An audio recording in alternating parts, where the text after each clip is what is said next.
While you were watching TikTok videos about millionaires, a 37-year-old soldier in Africa just pulled off something that has Washington, Paris, and Tel Aviv in complete panic mode.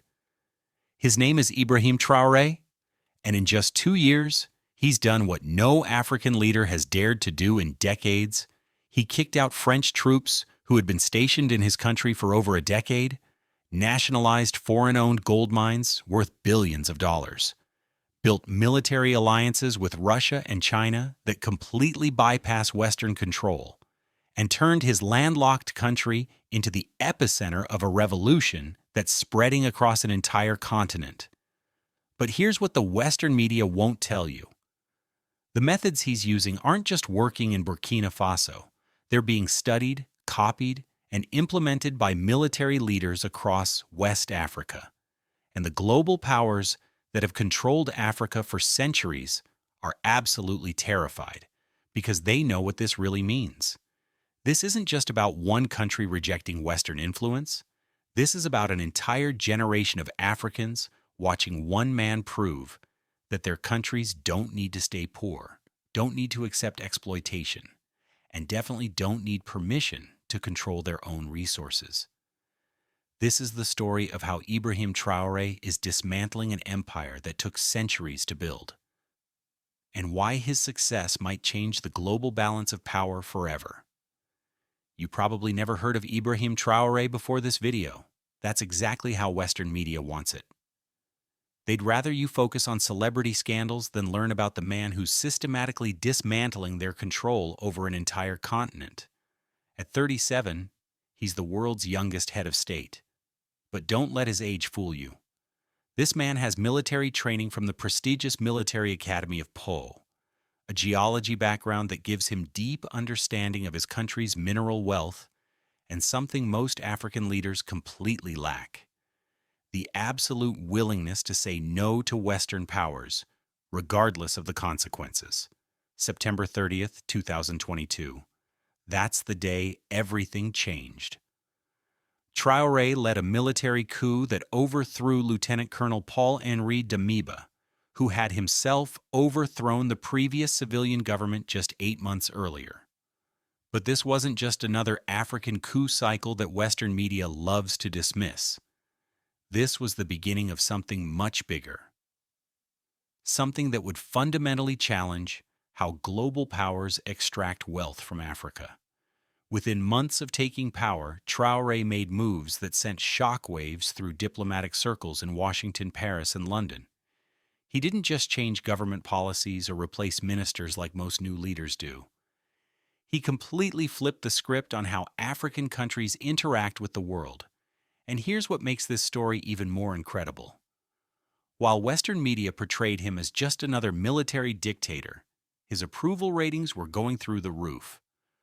We're talking about 66% of Burkina Faso people supporting military rule under Traoré, compared to just 24% who supported it back in 2012. But approval ratings from his own people don't tell the whole story. What Traoré did next is what really has Western powers scrambling to contain a revolution they never saw coming. Because unlike previous African leaders who challenged the system, Traoré didn't just make angry speeches. He had a plan. And that plan was about to turn Burkina Faso into ground zero for African economic independence. January 2023. Traoré stands in front of cameras and delivers a message that French President Emmanuel Macron definitely didn't want to hear echoing across Francophone Africa. French forces have 1 month to leave Burkina Faso. Not a polite request, not a diplomatic negotiation, not a gradual withdrawal plan. An order. 1 month. Get out. For over a decade, French troops had been stationed in Burkina Faso under something called Operation Sabre, supposedly fighting jihadist groups and protecting civilian populations. The French military presence was sold to the world as a humanitarian mission, a stabilizing force in a volatile region. But here's what the humanitarian narrative couldn't explain. Under French protection, jihadist violence actually got dramatically worse, much worse. By the time Traoré took power, Terrorist groups controlled up to 40% of his country's territory. Over 1,000 people died from jihadist attacks in 2024 alone. Entire regions had become no-go zones. Schools were closing. Markets were abandoned. The French military presence wasn't solving the security problem. It was managing it at a level that kept the population dependent, but never actually eliminated the threat. But here's the part that really triggered French officials and sent panic signals through the Élysée Palace. Traoré didn't just kick out their military forces, he publicly called out their entire system of neo-colonial control in language that other African leaders had been afraid to use for decades. When French President Macron responded to African countries expelling French forces by accusing them of ingratitude and claiming these nations forgot to thank France for its assistance, Traoré's response was absolutely brutal and went viral across Africa. If anyone is ungrateful, it is him. France exists today thanks to our ancestors. They should pray for us. Think about how significant that statement really is. An African leader publicly telling the former colonial power that they owe Africa, not the other way around. That France's current wealth was built on African resources and African labor. And that if anyone should be grateful, it's France for centuries of extraction. By February 2023, French forces were completely out of Burkina Faso. Their bases were empty, their intelligence operations were shut down, their military advisors were gone. But Traoré was just getting started with dismantling French influence. Here's something Western media definitely doesn't want you to understand about African economics. Burkina Faso sits on some of the richest mineral deposits in the world.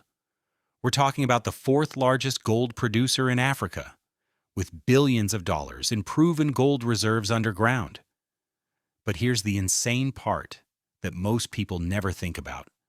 For decades, foreign mining companies have been extracting this massive wealth from Burkina Faso, while the majority of Burkinabe people remained among the poorest in the world.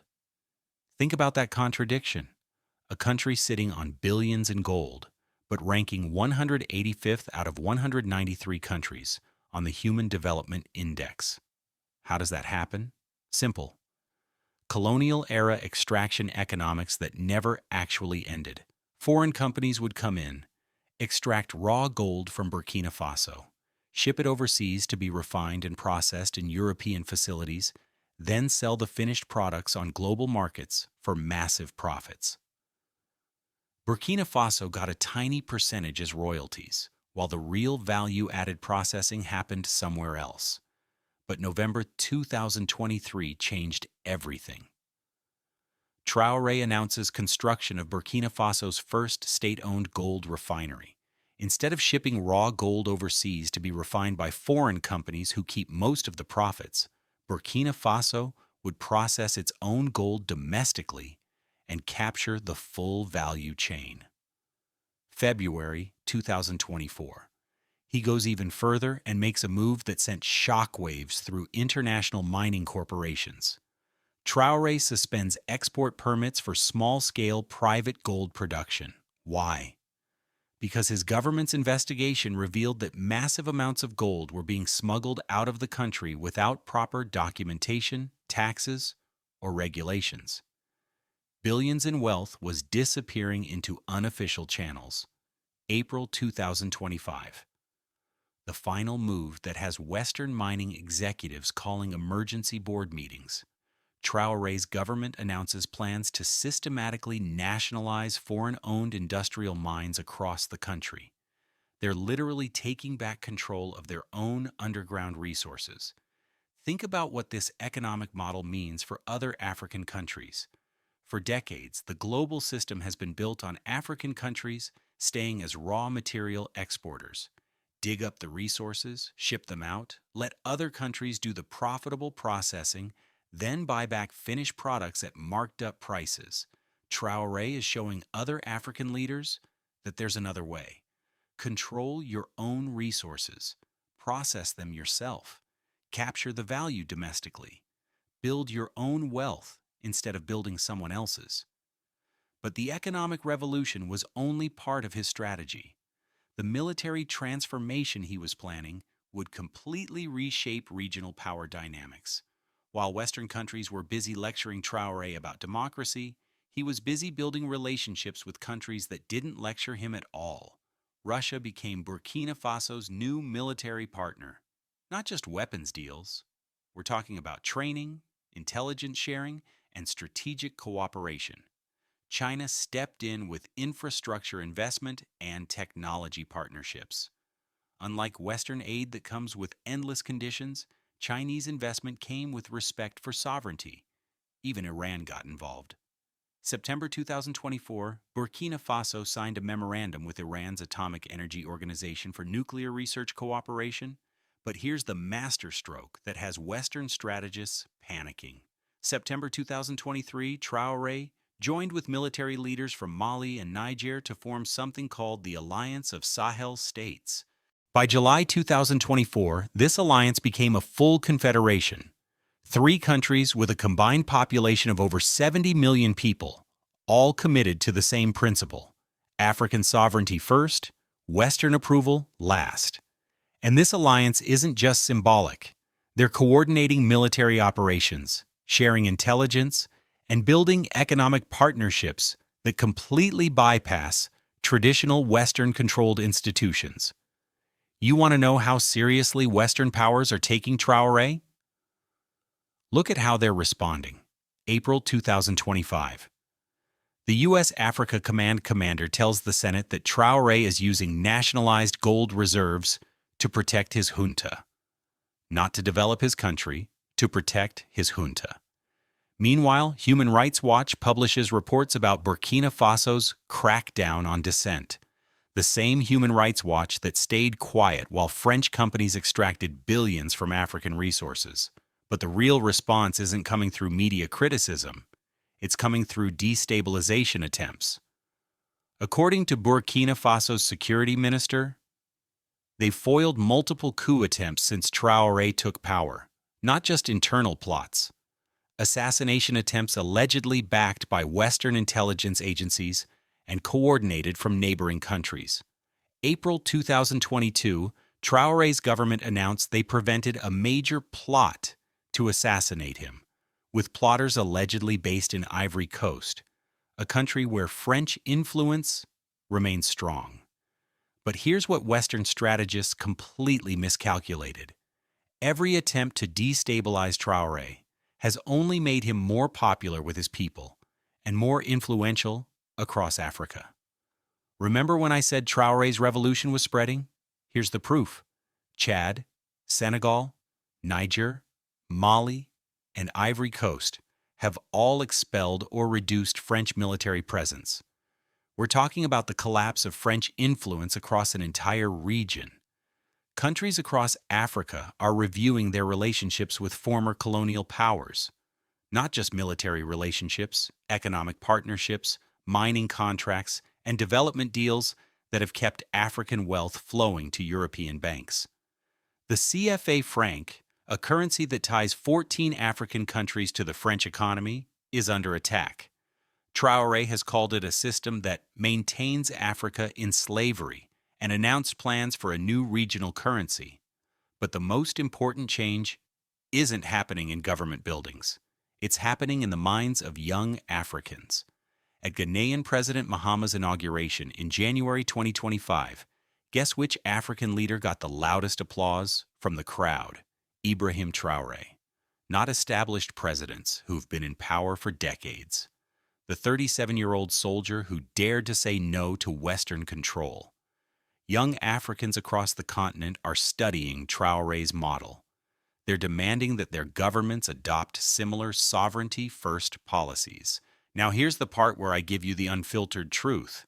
Traoré's revolution isn't happening in a peaceful environment. Burkina Faso is still fighting jihadist groups that control significant territory. Over 2.6 million people are displaced across the Sahel region because of ongoing violence. Traoré's complete rejection of negotiations with these groups in favor of total military victory has put civilian lives at risk. His approach is working in some areas, failing in others. International investment has been limited because of security concerns. Tourism is practically non-existent. The country ranks 185th out of 193 on the Human Development Index. But here's what makes Traoré different from other African leaders who tried to challenge Western control. He's not promising quick fixes or easy solutions. He's building long-term sovereignty even when it's difficult. Recent economic projections show Burkina Faso's economy could grow at 8% annually from 2025 to 2043 if governance reforms continue.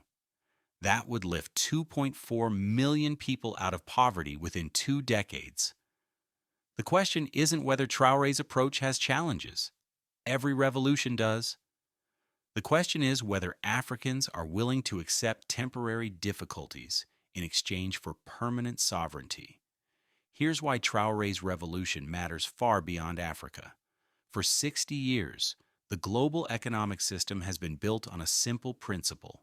Rich countries extract resources from poor countries, process them, and sell them back at massive profits.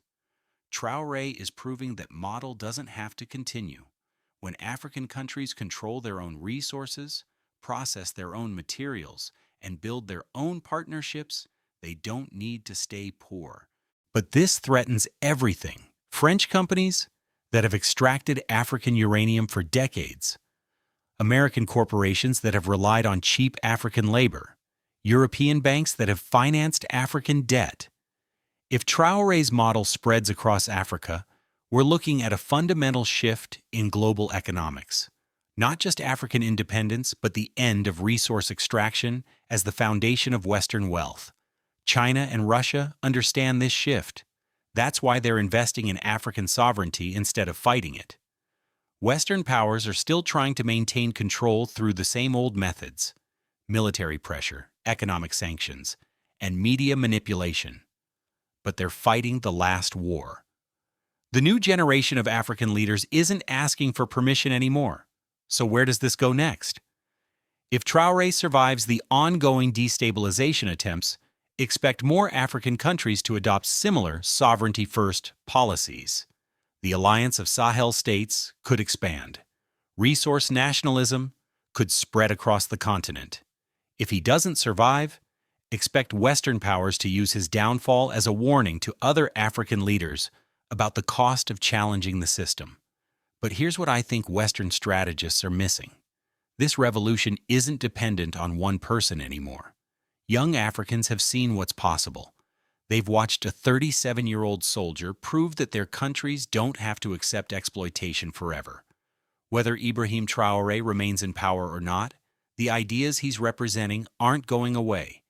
African sovereignty, resource control, independent partnerships, refusing to accept poverty in resource-rich countries. Those ideas are now spreading faster than any Western propaganda campaign can contain them. The question isn't whether Africa will eventually control its own destiny.